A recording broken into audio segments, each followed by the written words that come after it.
Check প্রতারণার মামলায় cricketer ও মাগুরা 2 আসনের সাবেক সংসদ সদস্য সাকিব আল হাসানের বিরুদ্ধে গ্রেপ্তারি পরোয়ানা জারি করেছেন আদালত।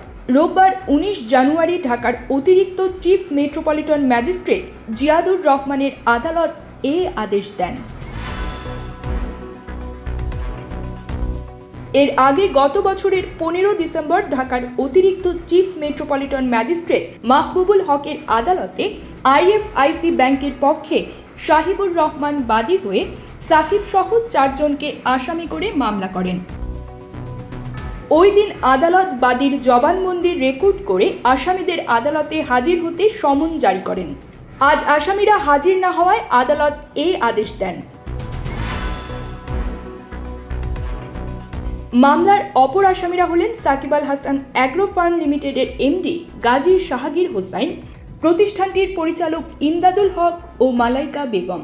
মাছে ভাতে বাঙালি, আর সেই মাছ পেতে আসুন লন্ডন ফিশ নেটে। জি হ্যাঁ, ইস্টহ্যাম পুরাতন টাউন হলের সন্নিকটে আপনার প্রিয় মাছের সম্ভারে ভরপুর। আসুন, দেখুন, বাজার করুন ছোট বড় সব ধরনের মাছ।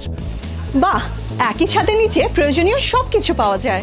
মামলা সূত্রে জানা যায়, আসামি সাকিবের মালিকানাধীন অ্যাগ্রো ফার্ম ব্যবসায়িক উদ্দেশ্যে বিভিন্ন সময় আইএফআইসি ব্যাংকের বনানী শাখা থেকে ঋণ গ্রহণ করে। তার বিপরীতে 2টি চেক ইস্যু করে সাকিবের মালিকানাধীন প্রতিষ্ঠানটি।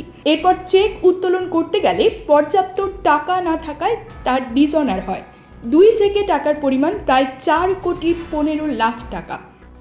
News desk, UKBD Times.